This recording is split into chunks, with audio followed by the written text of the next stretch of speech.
kwa habari jamii. Burudani na michezo tunaweza kuzipata hapa. Mkuu wa Chama cha Mapinduzi Balozi Dr. Asha Rose Migiro, ndugu Kassim Majaliwa, jumbe wa kamati kuu ya CCM na waziri mkuu wa Jamhuri ya Muungano wa Tanzania, wajumbe wa kamati kuu na wajumbe wa halmashauri kuu ya CCM mliopo nasi hapa, waratibu wetu wa kampeni wa kanda hii ya Kusini, ndugu mwenyekiti wa CCM mkoa wa Lindi na kamati za siasa mkoa pamoja zile za wilaya, ndugu Mohamed Musa Utali, mgombea ubunge wa jimbo la Lindi mjini, ndugu Mshamu Alimunde, mgombea ubunge wa jimbo la Liwale, ndugu Hasnain Deuji, mgombea ubunge wa Kilwa Kusini, na ndugu Kinje, mgombea ubunge wa Kilwa Kaskazini, wagombea wote wa CCM kwa nafasi za udiwani, viongozi wa dini, wazee wetu wa Lindi na machifu wenzangu mliopo, ndugu wananchi wana Lindi. Lindi oye! Lindi kuchere! CCM oye! Ndugu zangu wa Lindi, ni kwa neema na baraka za Mwenyezi Mungu kwamba tumeridhiwa kukutana hapa leo. Hivyo hatuna budi kumrejeshea shukrani zetu yeye Mwenyezi Mungu na tuseme alhamdulillah. Ndugu zangu, nikiwepo mkoani Lindi tangu jana nimekuwepo kwa ziara ya kampeni kuelekea uchaguzi mkuu. Nimefurahi sana wakati wa kampeni hizi nimeweza kufika na kuanza kule nyumbani Ruangwa kwa ndugu yangu Kassim Majaliwa, Mheshimiwa Waziri Mkuu, na kupata fursa ya kuwashukuru wana Ruangwa kwa kuwaletea, amesema Dr. Asha Rose Migiro hapa, kwamba Lindi kama ni mgodi umetema haswa. Sasa niliwashukuru wana Ruangwa kwa kuniletea hii graphite Kassim Majaliwa. Make kule Ruangwa si tunachimba graphite. Kwa hiyo na yeye ni graphite. Kwa hiyo ametuletea, tumeitumia miaka 10 kama waziri mkuu. Lakini ametumikia Ruangwa miaka 15 kama mbunge wao. Na jana nimesikiliza kwa makini maendeleo yaliyopatikana pale Ruangwa. Ruangwa oye! Majaliwa safi! Na nilimshukuru yeye mwenyewe, yeye binafsi kwa kujitoa kwa taifa hili na kulitumikia kwa weledi mkubwa. Kassim oye! Niliwaahidi wana Ruangwa na nawaahidi wana Lindi leo kwamba bado serikali tutaendelea kumtumia. Niwashukuru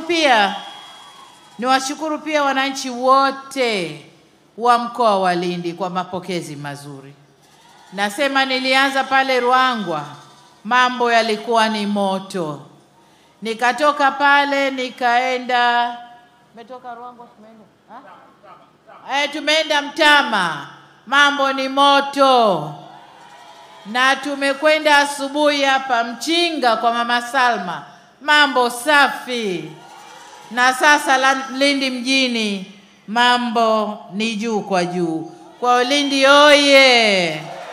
Na washukuru sana wana Lindi sana kwa mapokezi mazuri haya. Lakini nishukuru kwa sababu hapa ni kituo changu cha mwisho. Nishukuru uongozi wa mkoa wa Chama cha Mapinduzi na wilaya zote na wote walioshirikiana nao kuandaa ziara hii ya kuomba kura. Tumekwenda vizuri na tunamaliza hapa salama usalimini.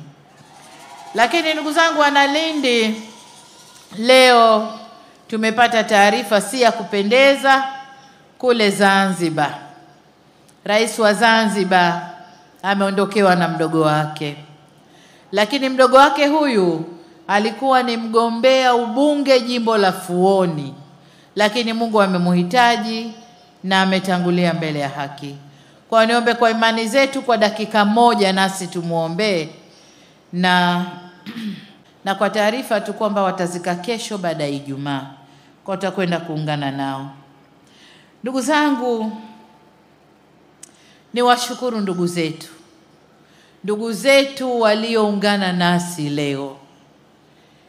Kuungana nasi ni jambo moja, lakini walioyaeleza ni mazito sana. Kwa na washukuru kwa maoni yao, wameona hivyo na wakaona waje kuungana nasi.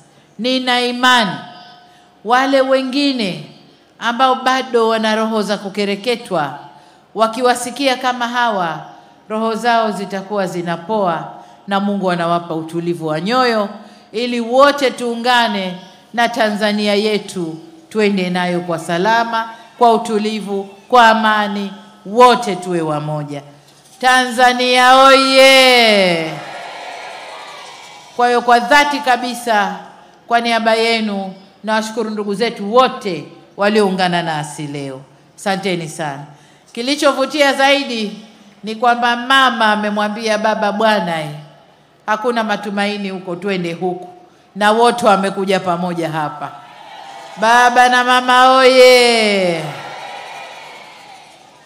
Ndugu zangu wa Lindi, toka jana ninapozunguka nimewasikiliza wagombea ubunge wa majimbo takribani yote ya Lindi, na wale niliofanikiwa kufika kwao nimefika kwao.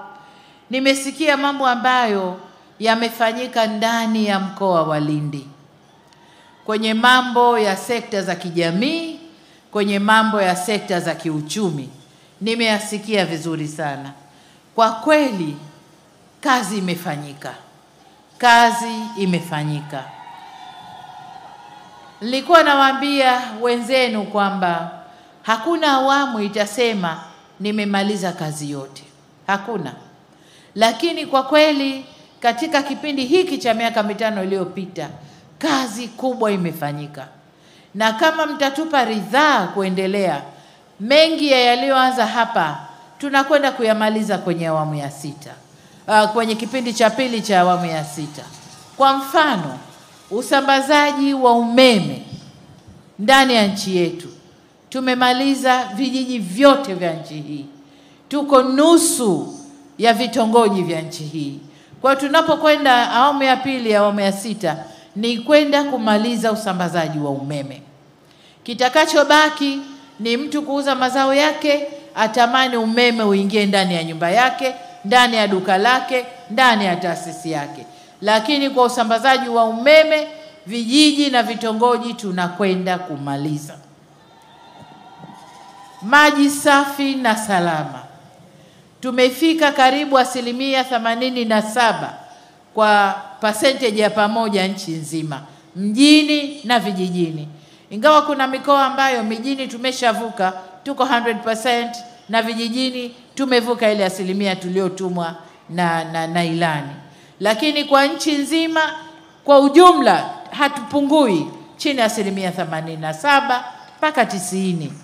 Sasa awamu ya pili, awamu ya 6, tunakwenda kumaliza tatizo la maji. Tunataka kuhakikisha kila Mtanzania yuko karibu na maji safi na maji salama. Kwa hilo tunaweza tukasema nalo tunakwenda kulimaliza, lakini bado tutafanya kazi ya maji, kwa sababu lazima vyanzo tuvitunze, tuifanyie ukarabati, watu wapate maji. Tutaendelea, lakini tunaweza kusema tunamaliza. Kwenye afya na elimu, kwa kuwa idadi ya watu inazaliwa, wanakuwa na mahitaji, siku zote watahitaji madarasa. Pamoja na kwamba tumejenga mengi, lakini bado tutaendelea kujenga. Vituo vya afya tutajenga, zahanati tutazijenga, vifaa tiba na madawa tutapeleka. Kwa hiyo tutakwenda, hatusemi tumemaliza, lakini tutahakikisha tunasogeza huduma hizi karibu sana na wananchi. Kwa hiyo ndiyo kazi yetu. Lakini nataka kusema hapa, tulipoanza na awamu ya 6 miaka 5 iliyopita, kazi imefanyika. Na kwa maana hiyo niwapongeze sana mkoa wa Lindi kwa maendeleo yaliyopatikana. Ni kweli kama walivyosema wengine, tunakwenda kuufungua mkoa. tunakwenda kufungua ukanda wote wa kusini, Lindi, Mtwara mpaka Ruvuma kule tunakwenda kufungua. Kwa mfano kwenye masuala ya usafiri na usafirishaji, tumejitahidi kwenye barabara, hatujamaliza, kazi inaendelea. Kwenye anga, ujenzi wa viwanja vya ndege Ruvuma, Mtwara, hapa Lindi, kama alivyosema Waziri Mkuu, awamu yetu ya pili, awamu ya 6 tunakwenda kujenga kiwanja cha ndege cha Lindi. Kwa hiyo kwenye masuala ya viwanja vya ndege nako tumejitahidi. Usafiri wa kwenye maji nao tunajitahidi, na tunafikiria usafiri wa reli, lakini hautagusa Lindi ila utawahusu. Maana utaanza bandari ya Mtwara kwenda juu Nyasa, bandari ya Mbamba Bay. Kwa utarahisisha mazao yatakayolimwa Lindi, kurahisishwa usafiri kwa urahisi na kwenda nchi jirani za Mozambiki na Malawi na kwengineko. Kwa hiyo niwapongeze sana Lindi kwa maendeleo hayo. Nimesikiliza hata hivyo wabunge, wagombea ubunge waliokuja kuzungumza hapa, na nimesikia changamoto ambazo bado zinahitaji kufanyiwa kazi, na kwa ujumla nimekusanya maeneo kama 5, 6. Eneo la kwanza ni barabara. Barabara bado, miundombinu ya barabara, madaraja bado kwa Tanzania nzima. Hii ni kipaumbele namba 1 kule mbele tunakokwenda. Bado kunahitaji kufanyiwa kazi. Kwa hiyo masuala ya barabara tutaendelea kuyafanyia kazi. Na kwa hapa Lindi tumeweka maeneo ambayo tumewapa kipaumbele, yapo kwenye ilani. Tunakwenda kuzijenga zile barabara ndefu zinazounganisha mkoa na wilaya zake, lakini kusema ukweli kazi kubwa ya barabara imefanyika ndani ya mkoa huu. Lakini eneo la pili ambalo wamelisemea ni eneo la wanyama waharibifu. Hili nimelisikia maeneo mbalimbali ya ndani ya mkoa huu, hata Mtwara nimelisikia. Lakini tumelibeba, tumeanza kulifanyia kazi kwa kuongeza idadi ya askari wale wanaolinda vituo mbalimbali, kuwalinda wanyamapori wasivuke kutoka kwenye maeneo ya hifadhi na kwenda kwenye mashamba ya watu. Lakini pamoja na hayo tunakwenda kujenga tena vituo mbalimbali, maeneo mbalimbali ndani ya mkoa huu, Mtwara na kwengineko, hata kule Ruvuma tatizo hili walikuwa nalo. Lakini zaidi ya hayo tunanunua drones au ndege nyuki zinazoweza kufukuza wanyama hawa na kuwarudisha kurudi mashambani kwao. Lakini jambo jingine ambalo limesemwa kwa sauti kubwa ni masoko na stendi katika maeneo tofauti. Hili nalo linakwenda kuwa kipaumbele kule tunapoingia awamu ya pili. Suala la vyuo na vyuo vya VETA, hii kazi tumeifanya kwa kiwango kikubwa. Tumeifanya kwa kiwango kikubwa. Tumejenga vyuo karibu kila wilaya. Nadhani tumefanya kwa wilaya zaidi ya 100, na kuna wilaya ambazo hazijapata. Vyuo hivi vinaendelea kujengwa. Kila wilaya itakuwa na chuo cha VETA, lakini kila mkoa na vile vya mkoa viko 26. Nadhani na wenyewe karibu tunamaliza mikoa yote. Kwa hiyo vyuo pamoja na vyuo vikuu mbalimbali ambavyo kupitia mradi wa HEET tumevigawa kwenye mikoa mbalimbali. Kwa mkoa huu wa Lindi kuna chuo kikuu cha Dar es Salaam daki ya kilimo, lakini pia kuna chuo chengine viwili vitakuweko hapa Lindi. Lakini pamoja na chuo hicho kina chuo cha nishati na umeme ambacho kitakuja kufundisha vijana watakaotumika kwenye mradi wa LNG. Ujenzi wa chuo nadhani umeanza. Kwa hiyo Lindi inakwenda kuwa na vyuo vikubwa 3.